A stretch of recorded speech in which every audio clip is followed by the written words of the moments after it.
where local SEO is heading in the AI and new search engine.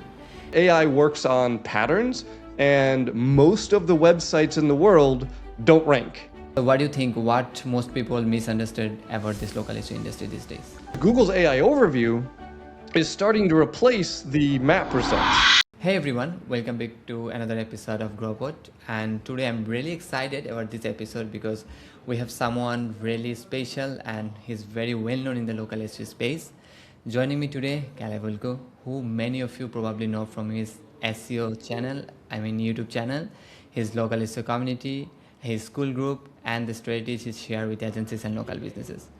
Caleb has been helping businesses understand how local SEO actually works behind the scene, from Google Business Profile optimization to building systems that consistently generate leads.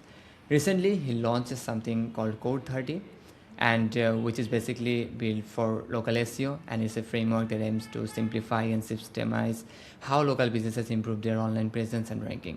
So in this episode, we're going to talk about what Code 30 actually is, how it helps local businesses and agencies, advanced local SEO techniques that still work today, and where local SEO is heading in the AI and new search engine. Caleb, thanks for joining us today, and I'm really excited to dive into this. Hey, I really appreciate the invite. It's always a pleasure, an honor to be invited. Thank you so much. Much welcome.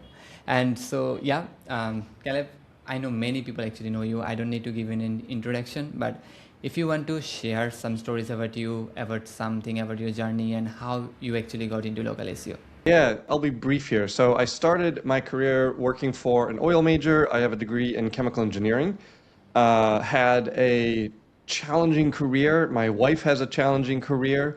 And we realized at one point that we were basically spending all of our time working and commuting.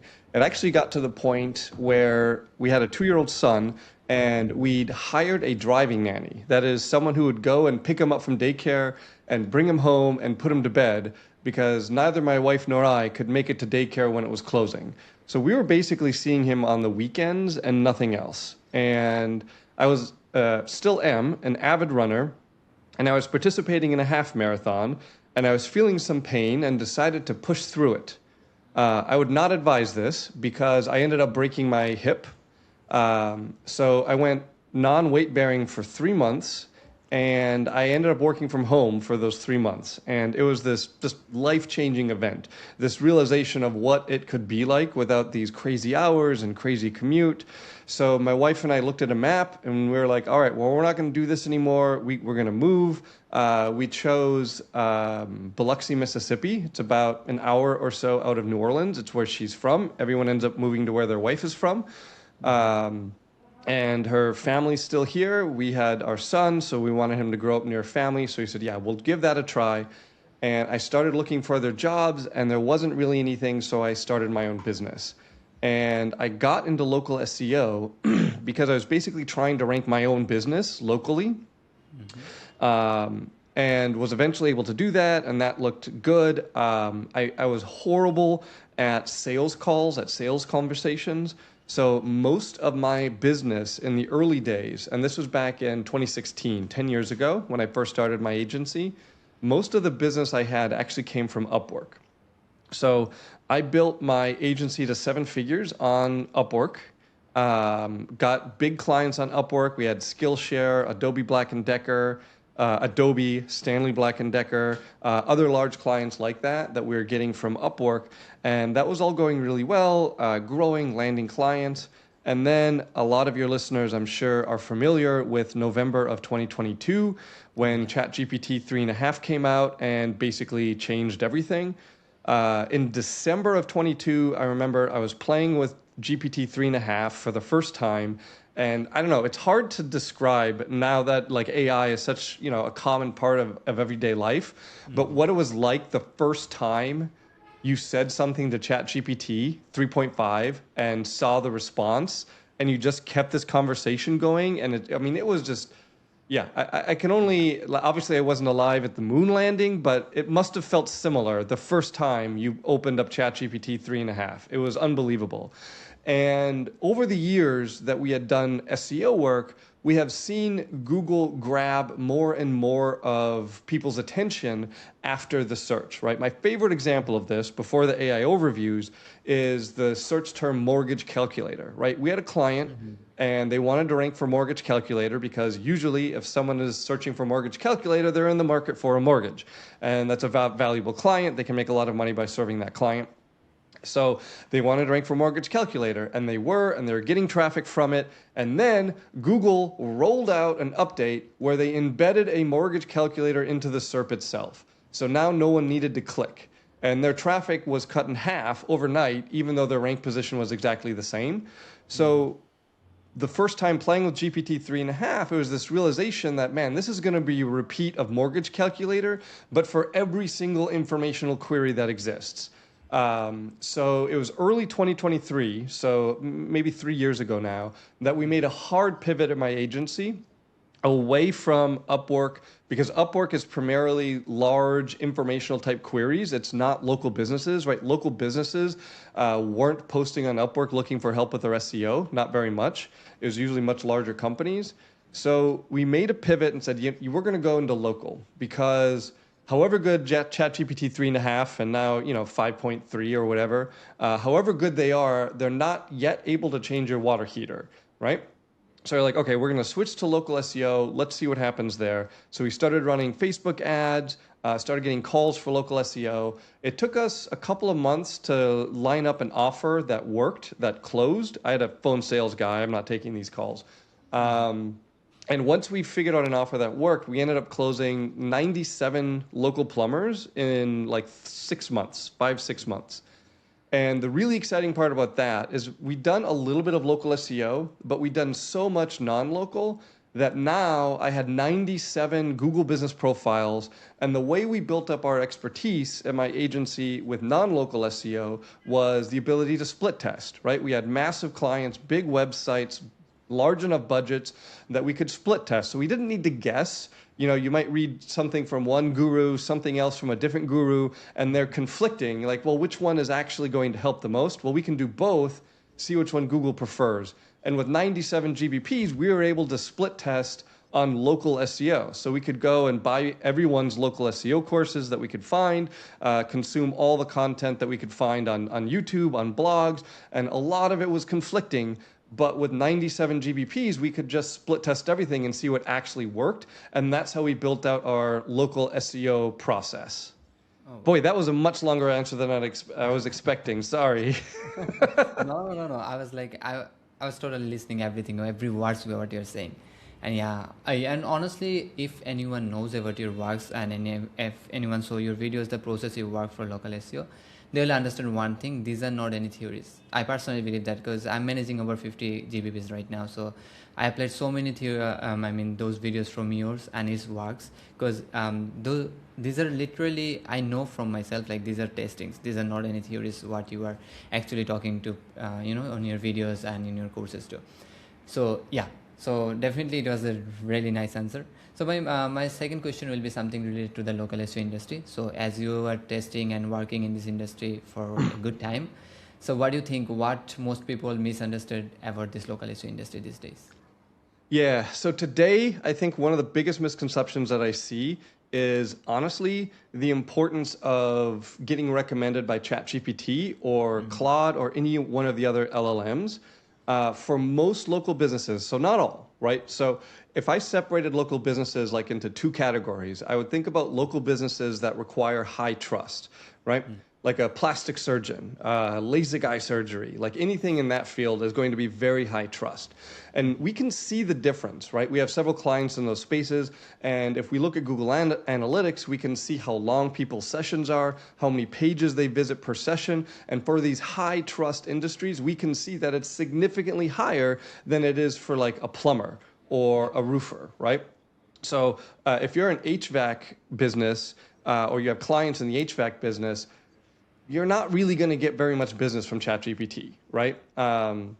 Even in the high trust fields, the amount of traffic that we get from ChatGPT is almost always less than the amount of traffic we get from Bing, just to put it in perspective, right? But in the high trust industries, what we often see a pattern of is that people will ask ChatGPT, like, hey, who's the best, whatever, plastic surgeon? And usually in these high trust spaces, it's a lot more focused than that. It's going to be, hey, who's the best at this specific procedure that I'm thinking about? Like, who's the best at rhinoplasty or something like that, for example? And they'll take ChatGPT's recommendations and then they'll go Google search, right? Yeah.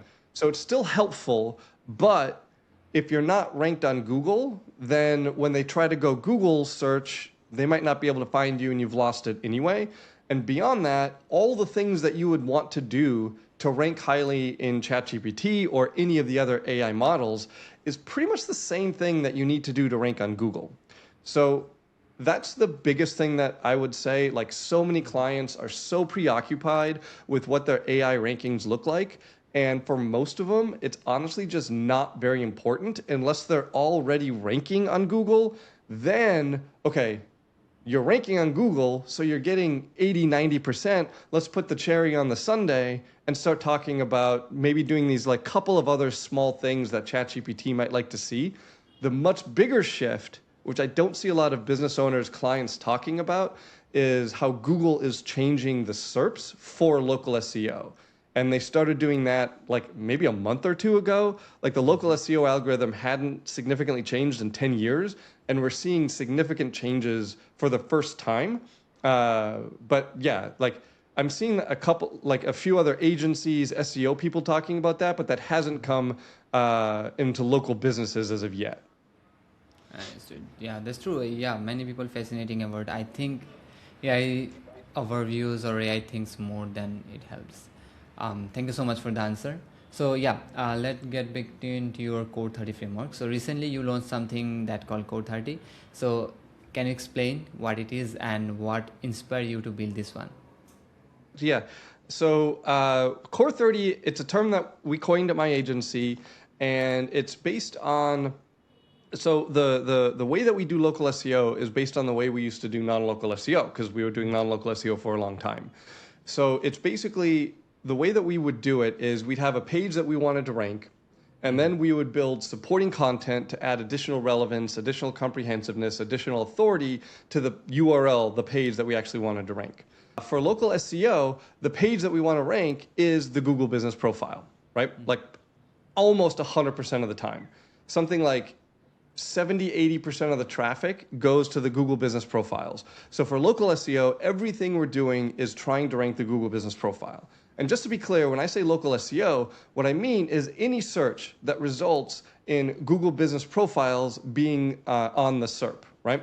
So an example I like to give is, so I'm, maybe an hour out of New Orleans, and if I search for a Dubai yacht rental, I would get the map pack to show up. So for me, Dubai yacht rental, even though Dubai is, 10,000 miles from me, that is a local search because the GBPs show up. That's how I differentiate whether it's local or non-local. Do GBPs show up? Then it's local. I don't care how far away it is, right? So anyway, the way that we build local SEO is the same thing, right? We're building up topical relevance, comprehensiveness, authority, geographical relevance to the GBP. And the way we do that is with the Core 30. So everyone's GBP should have 2 to 5 different categories. Google allows up to 10. And 20 to 30 services, maybe a few more, maybe a few less, depending on your specific niche, on your specific business. But it ends up being about 30 different services and categories on the GBP. So the Core 30 is we're going to build a page, a URL for every single service, every single category. And then we're going to internally link them in the exact same way that Google internally displays them for the GBP. So it has, here's your primary category, here's all the services under that, here's your secondary categories, here are the services under those, and we're going to build out the website that exactly mimics that structure, and we call that the Core 30. So we have a method that we've been using for years where we basically use AI, usually Claude. Claude is fabulous at writing content. So we'll use Claude to write the content. We have a multi-prompt process to actually write the content and give high quality content. The phrasing that we use is we want it to be similar but different because On Google, and I'm sure you know, right? If you're writing content on Google, it has to be similar to the stuff that's already ranking, right? If everyone who's ranking is ranking a blog post and you want to rank an e-commerce page, it's not going to happen. And same thing for the vice versa, right? Google knows what its users want, so you need to do something similar to what's already ranking, but it needs to be a little bit different. It needs to be a little bit better. So that's what our focus is on writing content. And we have the process where we'll have Claude write the content. I have a team of AI copywriters. Then I have a copywriter manager. And she is going to review the copy, make sure it sounds good, make sure it's consistent with what the client wants. Then we'll generate images, we'll generate schema. She'll review those. If it passes, we give it off to our developer. He develops it, puts it on the website. Then we review it again once it's on the website, make sure the schema is right, make sure the images are right, make sure that the images are optimized. Then we'll source an external link to it. And that whole process is a few $100 for each article, even with AI's help. So when Opus 4.6 came out, along with Claude Code, it was this realization that, man, like making SaaS is much easier now, like creating your own software to do whatever you want. And a lot of what we're doing is automated, right? We're going to grab this prompt and run it, and then we're going to grab this prompt and run it, and then we're going to grab this and do this. And so it's all automated, right? Or automatable. Like there's not much human decision making in it. So that's basically what the tool is designed to do. It basically does all of the core 30 for you, where you'll tell it, here are my categories and services. It will crawl your website and say, okay, here's the pages I found, here's the gaps. So let's go ahead and create this content. So it'll write the content, it'll generate the images, it'll generate the YouTube videos, it'll upload the videos to YouTube, it'll write the schema, it'll optimize the images, put them in the latest gen format, change the file size. It actually integrates with WordPress, so it'll create the page. So it does all of that for you. And it's important to note, right, my cost doesn't go to zero. It's roughly half of what it used to be, but I still have a lot of human review steps in. It's one common misconception, right? You can't just click a button and have AI do everything and start ranking, right? You still need the human review steps, right? AI works on patterns, and most of the websites in the world don't rank. So if AI is doing things based on what most of the other websites are doing, you're not going to rank, right? And so anyway, so that's basically what it does, is it basically automates most of our local SEO process. We also have a process we call where we're trying to build additional topical relevance. So the tool will help you with that, where you put the search term you're trying to build relevance for. It pulls the Google people also ask questions. It pulls some relevant questions from Reddit, some other forums, and it will generate a series of topical relevance topics that it can write. It also allows you, if you have a rank map, there's another part of our process that we call building geographical relevance. So you can upload the rank map, and it will then look at the rank map and decide what types of articles, what types of content you need to build geographical relevance. And it will do that all automated. So it's really cool. It saved us a lot of time.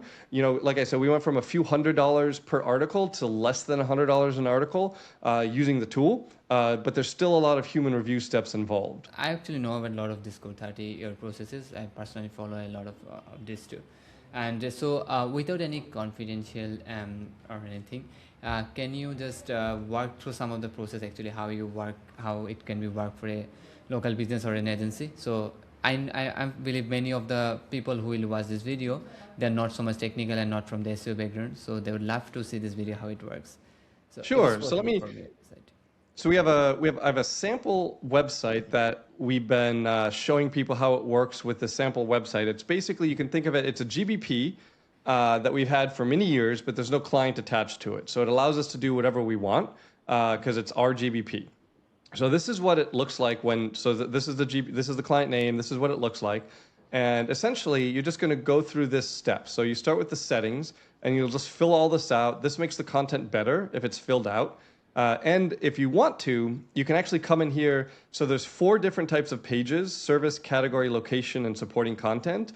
And you can actually overwrite all the prompts that the tool uses for every single one of these types of content. And if you don't want to overwrite, you can actually just append. So you can change the prompts, you can customize what it's doing. That was a frequently requested a frequently requested feature. So then we can run this category audit, which is just going to say, hey, what are the common secondary categories for this primary category? So we can see in Malden, there are 68 plumbers. And of those 68 plumbers, 17 of them have electrician. So this would be like, hey, if you look at your GBP, because one of the most common questions we get is, how do I know what categories to put? Well, we can just go and look down this list and decide, hey, are these relevant to me? Do I want to put these on my GBP? Are these categories things that I do, right?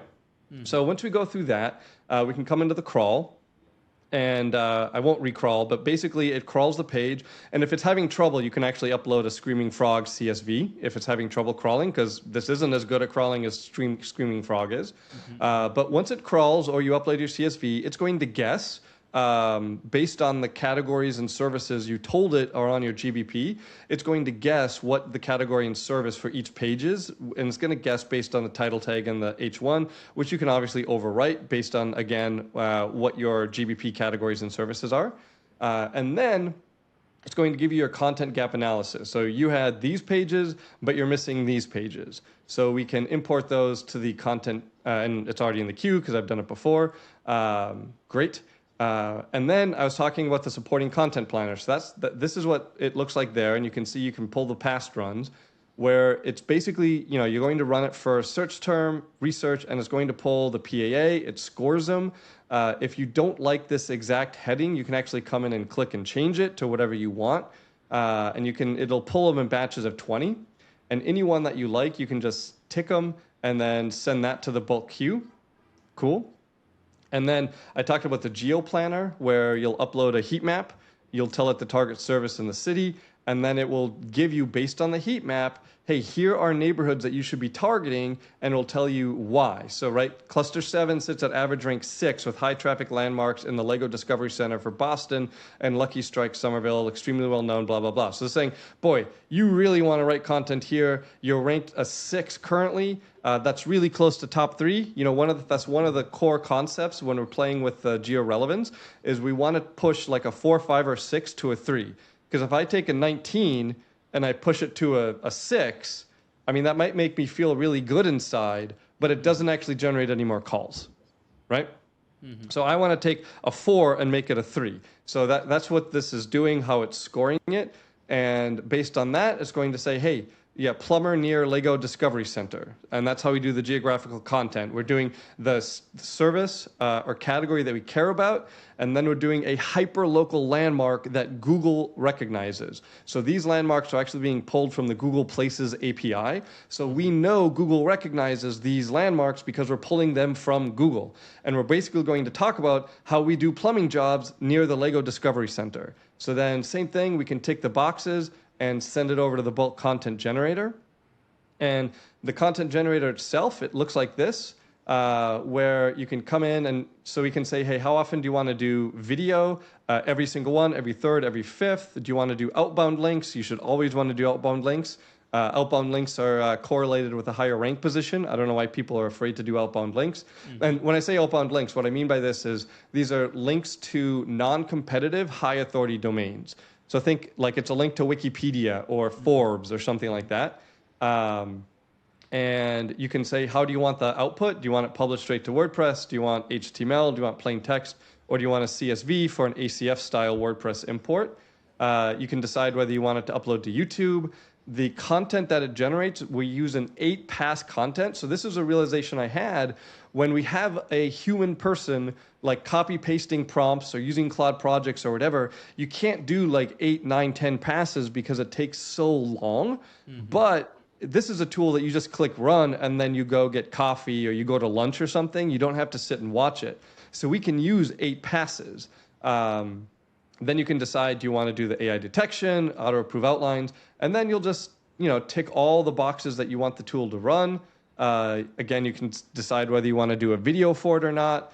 And then, I have to tick something. And then I would hit full auto, and it would just go and generate all the content. And because I have it set to publish to WordPress, it would go and publish it to WordPress. Let me see if I can pull an example of what one of the pages looks like, what that is generated. And the videos it will generate, it will be like kind of AI generated videos, right? Yeah, I'll show you what that looks like also, if I can That is awesome. Yeah. remember which one. Because we obviously ran a lot of, so it's funny, in building this tool, we ran a lot of content and we published a lot of that content straight to the page because it was publishing everything. We actually saw the rank for this like sample site get surprisingly quite a bit better just going through our trials on this. Yeah, so here, I'll show you this one. Share screen. So this is that same sample site. So this is what the tool published. I haven't touched this. No human has touched this. This is just straight from the tool. So you can see, right? This image isn't great. This is like maybe like a 5 out of 10 image quality. It's not great. So if this were a real client, we would replace this image with a better fitting image. Yeah. Because this just doesn't make any sense for septic system sewers. It just doesn't make any sense. And this is from an earlier one where you had to use dolly generation.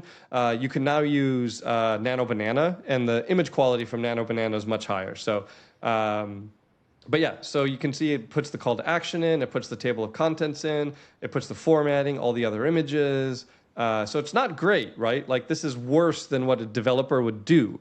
But because it's on WordPress, your developer can go and touch it and fix it and improve it. And this is what I'll mute this. This is what the video looks like. So it generated this video, it uploaded the video to YouTube, it created a YouTube title, YouTube description, it uploaded it, then it embedded that video upload onto this page. So yeah. This video, which model this video is Oh, using? the video is done with Pictory. Oh, Pictory, I see. This looks amazing, honestly. Like the quality is good. Yeah. So right now, at least, it's still in beta. So if you come into settings, you have to bring your own API keys, and there are a lot of API keys that you need. So the Pictory, the video, it's about $2 per video is what the Pictory costs, but all the rest of the cost is less than $1 an article. And that's for the image, for the WordPress development, for the content writing, for everything. And you can see we have the image generators, so you can select Google Gemini if you prefer. I am working on developing where you don't need to use your own API keys. You can actually just use a credit-based system, but that's complex. So it's not released yet. So for now, it's still beta. You have to bring your own key, but I mean, it works. Yeah, and honestly, It's not perfect. Yep. But it looks really, really nice. The process is quite easy too. Like if anyone who is not so much technical, he can use it very easily. Like it's showing the step by step how to do that. Yeah. And Yeah, exactly. And if you don't like something about what it's put out, or if it makes a mistake, like even on the page I was showing, it repeated the FAQ section. It made a mistake where it did 2 FAQ sections one after another, which obviously is wrong. But I mean, it's in WordPress, right? So you could just go in and just delete one of the sections in WordPress, and the tool won't publish immediately. All of the pages it creates in draft. So then you go into the draft, you have to look at it and decide, read the content, people. Don't publish raw AI content to your websites without reading it. So read the content, make changes, make adjustments, then publish it when you're happy with it. So it's not like a magic button where you push it and you rank. Like I said, it basically cut my agency's cost a little bit better, a little bit more than half of what it was costing us to produce content. that's right. Yep, yeah, definitely there are human that's absolutely needed for this one too. And this is still in test mode right now, right? You haven't launched it yet. So right now it's available to anyone who's in my AI SEO Mastery Pro community, my school community. They all have access. It's no extra charge. It's included with the Pro membership. And because it's like bring your own API key, like it's, I'm not really monetizing in any way. Just released it to the community. And we probably fixed a few dozen bugs. Like I spent a lot of time at my own agency testing it, but it's always fun to see what use cases people try, what issues they run into, and they'll let me know, and we'll work to try to get what we can fixed. Yeah. Yeah, and also as you remember, you gave me one of the access too, so I'm also testing. So if I find anything, definitely I will let you know. And so yeah, if anyone watching this, I'm using this too. So okay, now let's get some question again related to the local SEO. So based on your experience, what are the three local SEO tactics that still work extremely well today, but most agencies, ignoring this fact? Sorry, can you say it one more time, please? So I was saying, like, based on your experience, what are the three local SEO tactics that still work extremely well today, but most agencies are ignoring? Yeah, that's a good question. And so it's kind of a tough one to answer, right? Because there are, and a lot of people watching this will probably know where I'm coming from here. So most of my current SEO clients, they've paid SEO agencies before, right? Very rarely am I the first SEO agency that a company pays. And in almost every case, they're paying me because their prior agency was just horrible. Like I've had clients who, they're paying $3,000 or $4,000 a month, and one of the things that we ask for very early on is, hey, give us access to your Google Search Console. And this particular client, their Search Console hadn't been set up, right? They're paying $4,000 a month, and the other agency didn't even bother to set up Search Console, right? I mean, these are just like basic blocking and tackling, like just very basic things that a lot of agencies out there just aren't doing, right? Yeah. So, the GBP management, I know it's basic. I know it's boring. We sometimes offer it as a standalone service for $97 a month because it doesn't take a lot to do. Where, right, we'll audit the GBP, check the category services, we'll make sure that reviews are responded to, we'll set up a weekly GBP post, we'll set up a weekly GBP photo drip. Though that can actually move the needle. That can help local businesses rank better. I look at local business GBPs and they'll have one category, no services.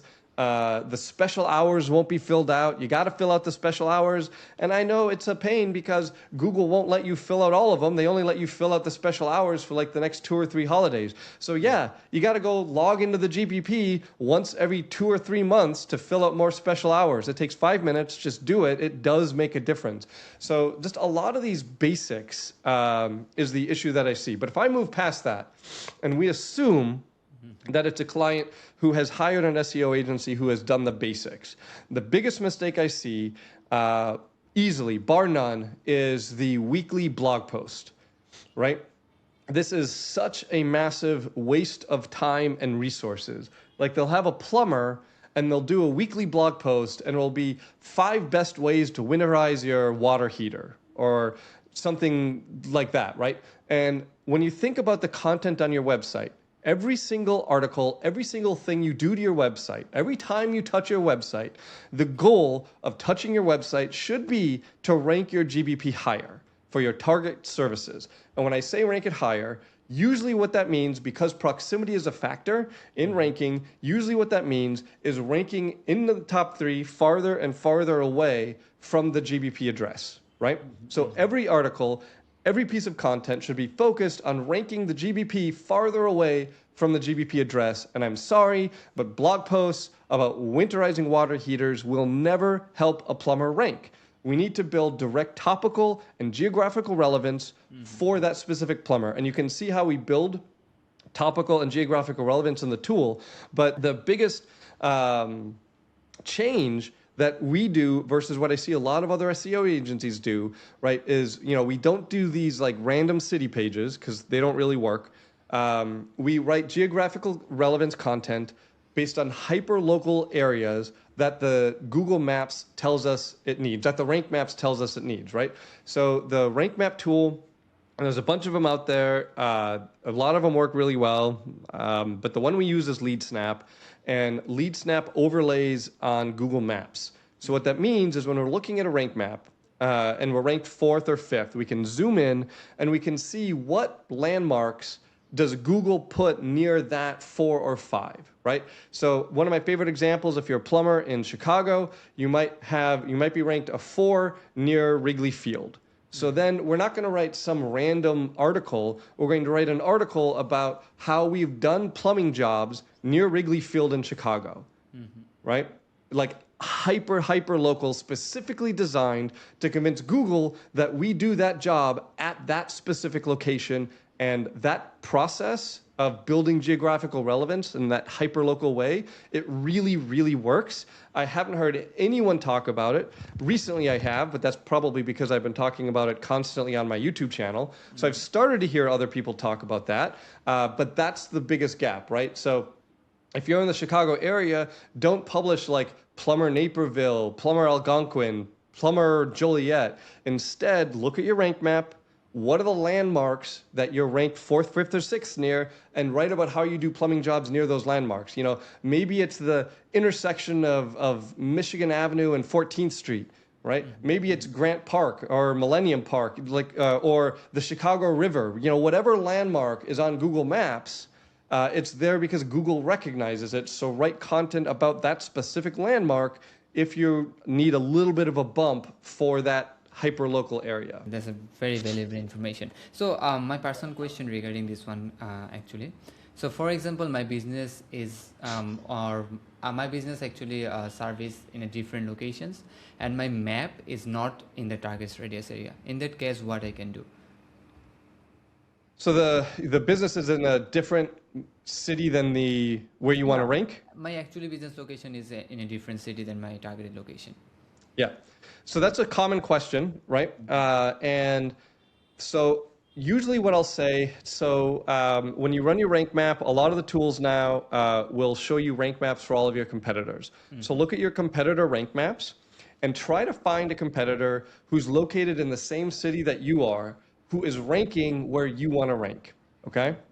And if you can find that, then great. Build geographical relevance in the exact same way that I just talked about. But probably you won't be able to find that. Google's local maps algorithm cares a lot about the specific city that you're located in. And we can see this over and over again. Like I can pull up rank maps for clients and I can literally see exactly where the border is because they go from top 3 ranking to like 17 and 1 dot away because that's the border of a different city. So if that's what you see, and that's what you see across a bunch of competitors, then the best advice is to get another GBP in the city that you actually want to rank in. Yep, that's actually most best advice I think anyone can do. I think there is no specific tactics to do the rank on a different cities with a business location, right? So Yeah, regarding this one, yeah, so I've seen a lot of, I've seen several YouTubers give advice on how you can rank across cities. We tried all of them. And remember, right, I have 97 plumbing GBPs. We tried all of them. None of them had any impact whatsoever. Like one of my, so there's a box in the GBP that's like called service area, right? And there's just like, oh, make sure you optimize your service area and use these tools to come up with the exact right service areas. And if you're putting zip codes in, you're doing it wrong. And if you're putting cities in, you're doing it wrong, and blah, blah, blah, blah, blah. I am like 99% sure that it does not matter what you put in the service area. It's not a rank factor at all. Like we've had GBPs, and I can go in there and I can put whatever I want in the service area. I can put, like the GBP is a plumber in Phoenix, and I can put 10001 as their service area, which is a zip code in Manhattan, and the rank map doesn't change. yeah, Like it just does, like nothing that I do to that service area box ever has any impact on the rank map whatsoever. You can do whatever you want. Fill it out. Right? Always fill it out because we want to fill out every box, but you're not going to rank in some other city because you magically put the right things in the service area box. Sorry. And it's true. I actually watched kind of related videos to that. There are so many advices around this one. Okay, so there is one more question. I get a lot of time, even in my SEO group, many people ask this question multiple times. There was like a big debates on this one. So can a Google business profile actually can rank without a website? What do you think? So it depends on it depends on how competitive the space is, right? So, so let's say that you were an HVAC technician in the city of Eclectic, Alabama. 5,000 people live in Eclectic, Alabama, and if you create a GBP, you're probably going to be ranking in the top 3, just because there aren't 3 HVAC technicians in Eclectic, Alabama. Right? Yeah. Now, that's obviously a massive like oversimplification. So if you were in a city like 50,000 to 100,000 people and your competitors, maybe they have a Facebook page that they've linked to their GBP or something like that, then yeah, you can probably rank without a website.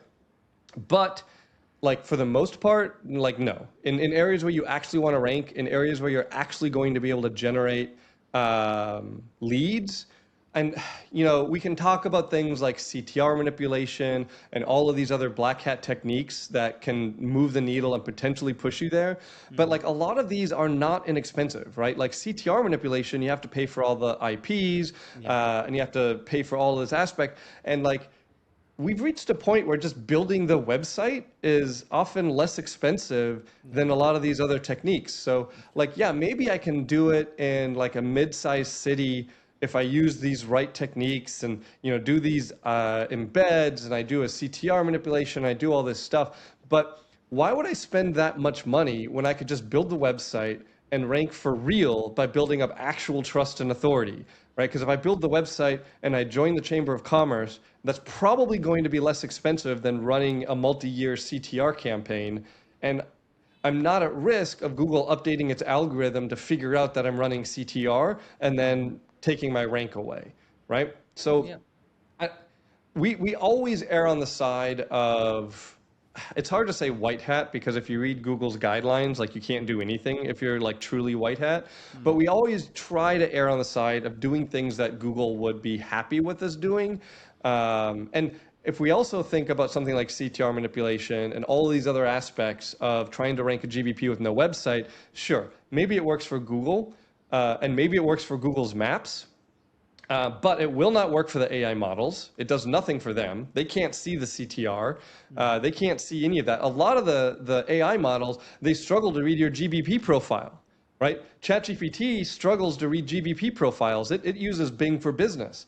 So if you don't have a website and all you have is a GBP profile, ChatGPT probably doesn't know you exist. And I said earlier that ChatGPT not a big deal. So you might think I'm contradicting myself, but I'm not, because what's the important elephant in the room is Google's own AI overview, right? Because Google's AI overview is starting to replace the map results. We've seen these AI maps generated, like the AI overview map. It's very early on, only see it a handful of times, but we are starting to see it more and more. And the Google's AI overview, the Google AI overview map, the local map that the AI will sometimes generate, has a very low overlap with the maps algorithm. It's less than 30%, right? So most of the businesses that are ranking on Google's maps algorithm are not ranking on Google's AI overview recommendation engine. And one of the reasons for that is because the Google's AI overview is looking at a lot of signals outside of the GBP. In fact, when we ran this analysis, hundreds of different queries, looking at different businesses and who was overlapping and who wasn't, and what we saw as one of the strongest factors for ranking on the Google AI overview was Yelp reviews. Not reviews on your GBP, but reviews on your Yelp profile. So one of the things that we're doing for most of our clients is we're doing what we can to massively diversify their review platforms, right? I don't want them to only get reviews on the GBP now. I want them to get reviews on Yelp, on Facebook, on Trustpilot, on Angie's, any platform that allows reviews. I want to go get reviews there. I want them to be active on Reddit. If they refuse to be active on Reddit, they can pay me and somebody in my team will be active on Reddit for them, because all of these tools just freaking love Reddit. And you might think, well, hey, Reddit blocked all of these tools from crawling them. They sure did, but the tools will still crawl the SERPs that show Reddit results in them. So they're still seeing Reddit results, just what the SERP sees on Reddit results. So still being active on Reddit can be valuable. So yeah, for all of those reasons, like, sure, maybe you can rank a GBP alone without a website, but in a few months, maybe a year, when Google leans more and more into the AI generated maps, I mean, you're going to be lost. Your traffic is going to go away completely if you decided to try to rank just the GBP. Understood. Yeah, and I totally agree with this one. I think there is no specific reason to not have a website. It's these days these are very cheap to build a website too. So it's proper to should have a website with your business. And okay, so the next one, looking ahead to the next 3 or 5 years, what do you think will change the most in local SEO? Yeah, the biggest one I just mentioned it. It's the Google Maps algorithm basically changing, which again, right, hasn't happened in over 10 years. Not since Google rolled out Google My Business way back in the day, has there been a significant change to how the Maps algorithm works. We started to see a little bit of changes. It started to be that the AI overview could sometimes generate. You can trigger the AI overview to generate for local almost every time if you do a conversational local search. So if you type in plumber Chicago, you're likely going to see the maps results, the 3-pack that we're all used to. But if you type in something like who's the best plumber in Chicago, then you're very likely to see an AI overview with 2 or 3 recommendations. So I see, and you could probably say over the next 3 to 5 months, that Google AI overview becoming much, much more important than the classic Maps 3-pack. And if we think farther ahead to 3 to 5 years, we know that Google has actually already patented a process to generate websites automatically based on the user, which is somewhat terrifying. And I've actually already seen other tools like this where you can generate, like if you're running ads on Meta, you can generate you can generate landing pages that matches the demographics of the person who clicked on your ad, which, wild. And if I could think ahead much more than a few months, then I think I'd be a very wealthy person, because I think everyone is largely struggling to think more than just a few months ahead with how fast everything is changing in AI. Yeah. And I'll say, like, in January, so what, 3 months ago, I was very much of the camp that a lot of this AI stuff is hype. AGI is not really coming. AI is obviously going to have a massive impact on everything, but it's not going to like end all employment or anything like that.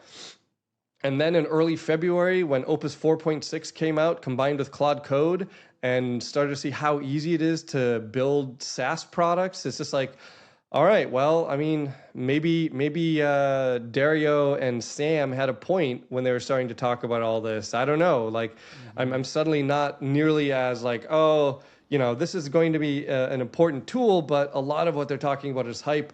I've come off of that quite a bit, even in the last 2 months. So it's really tough to think 3 years ahead, man.